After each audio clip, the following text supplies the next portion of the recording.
Learn with India में आपका स्वागत है। हिंदी के चैप्टर विराम चिन्ह से प्रश्नों जो मैं आज करा रहा हूँ।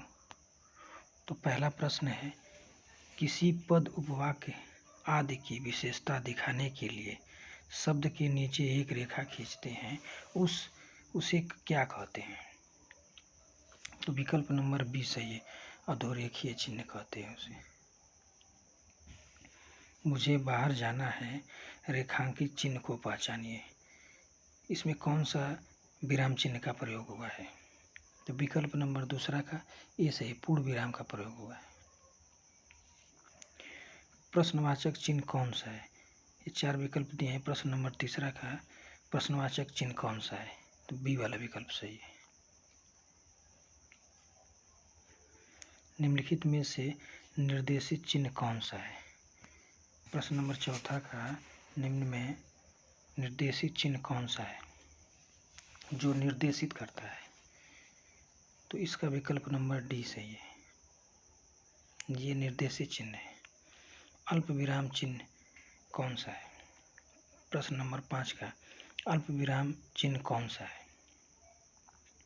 तो विकल्प नंबर 5 का बी सही है, 5 का बी। निम्नलिखित चिन्हों में से पूर्ण विराम को पहचानिए। निम्नलिखित में कौन पूर्ण विराम चिन्ह है? तो प्रश्न नंबर 6 का ए सही है, विकल्प नंबर। XXX रेखांकित चिन्ह कौन सा है? प्रश्न नंबर 7 में XXX रेखांकित चिन्ह कौन सा है? तो 7 का विकल्प नंबर ए सही है, लोप सूचक चिन्ह। प्रश्न नंबर 8, संज्ञा के द्विवृत्तीय हो तो उनके बीच कौन सा चिन्ह होता है? द्विवृत्ति मतलब दो संज्ञाएं दो बार प्रयोग अगर हुई हैं तो कौन सा सब चिन्ह पर विराम चिन्ह का प्रयोग किया जाता है? तो इसमें योजक चिन्ह का प्रयोग किया जाता है। माँ मेरा कल्याण करो वाक्य में उचित विराम चिन्ह कौन सा है? प्रश्न नंबर 9 का माँ मेरा कल्याण करो वाक्य में उचित विराम चिन्ह का प्रयोग करें। तो विकल्प नंबर ए सही है। जब वाक्य में एक समान अधिकरण का प्रयोग होता है तो किस विराम चिन्ह का प्रयोग किया जाता है? अर्ध विराम का। मिश्रित तथा संयुक्त वाक्य में विरोध का भाव प्रकट करने के लिए किस विराम चिन्ह का प्रयोग किया जाता है? अर्ध विराम का। प्रश्न नंबर 12,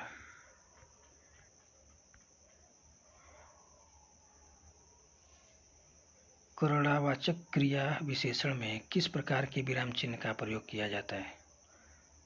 करणवाचक क्रिया विशेषण में किस प्रकार का विराम चिन्ह का प्रयोग किया जाता है? अर्ध विराम का। आशीष, राहुल, राज, शुक्ल और वैभव अपने कार्य में संलग्न है, इस वाक्य में उचित विराम चिन्ह का प्रयोग हुआ है। विकल्प नंबर है 13 का है, आनंद घर आया, थोड़ी देर रुका और चला गया, इस वाक्य में उचित विराम चिन्ह कौन सा है? अल्प विराम। ये जो कामा दिया रहता है उसे अल्प विराम कहते हैं। मैं कृष्णा के घर पहुंचा परंतु वह नहीं मिला, इस वाक्य में कौन सा विराम चिन्ह का प्रयोग हुआ है? प्रश्न नंबर 15 का विकल्प नंबर सी सही है, अल्प विराम। पूर्ण विराम का प्रयोग किया जाता है। प्रश्न नंबर 16 का पूर्ण विराम का प्रयोग किया जाता है, वाक्य के अंत में प्रयोग किया जाता है पूर्ण विराम। पूर्ण विराम ऐसे होता है। इनमें से किस में पूर्ण विराम का प्रयोग नहीं किया जाता है? प्रश्न नंबर 17 में इनमें से किस में पूर्ण विराम का प्रयोग नहीं किया? छंद के चरण के समाप्ति पर प्रयोग नहीं किया जाता है। 17 नंबर डी। 18 नंबर समानाधिकरण शब्द के मध्य में किस विराम चिन्ह का प्रयोग किया जाता है? तो विकल्प नंबर बी सही है, 18 का। वाक्य में जब एक ही प्रकार की कई संज्ञाएं आए तो उनके बीच किस प्रकार का विराम चिन्ह का प्रयोग किया जाता है? अल्प विराम बी। तुम कब आओगे, इस वाक्य में उचित विराम चिन्ह का प्रयोग करें। तुम कब आओगे। प्रश्न नंबर 20 का प्रश्नवाचक। छंदों में एक चरण की समाप्ति पर किस विराम चिन्ह का प्रयोग किया जाता है? विकल्प नंबर ए। प्रश्न नंबर 22। तुम्हें पाकर कितना आनंद आ रहा। वाक्य में उचित विराम चिन्ह है। विस्मयादि बोधक। 22 का विकल्प नंबर बी सही है। रामू जो बड़ा अच्छा खिलाड़ी है, कल उसकी टांग टूट गई। वाक्य में उचित विराम चिन्ह का प्रयोग किया गया है, अल्प विराम का।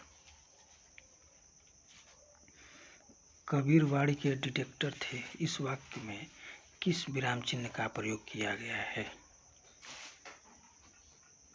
उद्धरण चिन्ह का। प्रश्न नंबर 25। जाना है तो जल्दी जाओ। वाक्य में उचित विराम चिन्ह का प्रयोग किया गया है, अल्प विराम का। संयोजक चिन्ह को किस अन्य नाम से जाना जाता है? समासिक चिन्ह के नाम से। प्रश्न नंबर 26 का है, किस वाक्य में विराम चिन्ह का उचित प्रयोग नहीं है? प्रश्न नंबर 27 का, किस वाक्य में विराम चिन्ह का उचित प्रयोग नहीं किया गया है? विकल्प नंबर सी, सुनो सुनो वह गा रही है। विकल्प नंबर सी गलत है। विस्मयादि बोधक चिन्ह नहीं लगा रहेगा इसमें। निम्न में कौन सा विराम चिन्ह का प्रयोग नहीं है? उपदेशक। विकल्प नंबर सी, ये विराम चिन्ह का प्रयोग इसका नहीं किया जाता है।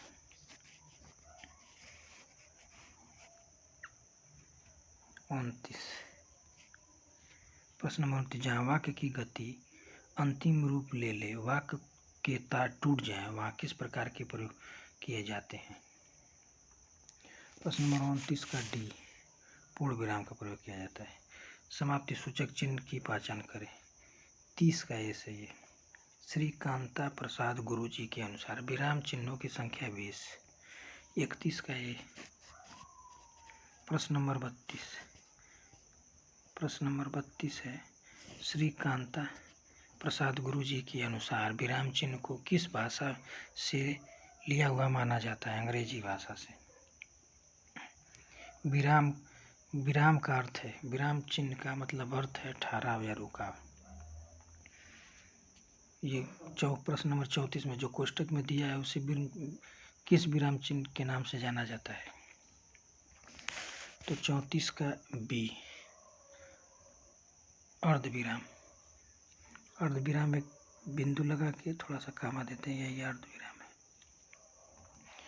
विराम चिन्ह प्रयुक्त होता है जो बराबर दिया। प्रश्न नंबर 35 का, इस विराम चिन्ह का क्या नाम है? तो तुल्य चिन्ह नाम है, तुल्य चिन्ह। विकल्प नंबर बी सही है इसका, 35 का। तुल्यता सूचक चिन्ह किसे कहते हैं?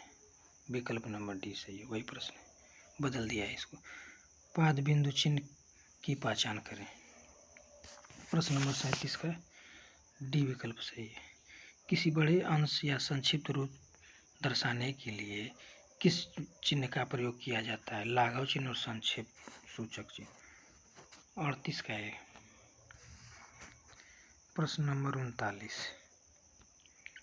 सही विराम चिन्ह वाला वाक्य कौन सा? छी तुमने तो नाम ही डुबो दिया। विकल्प नंबर सी है, 39 का सी है। जहाँ योजक चिन्ह का प्रयोग नहीं करते पहचानिए। कर्मधारय समास से बने शब्द में योजक चिन्ह का प्रयोग नहीं होता है। भूल सुधारने अथवा शब्द में किसी त्रुटि को सही दिखाने के लिए किस कोष्टक का प्रयोग किया जाता है? प्रश्न नंबर 41 का बी सही है।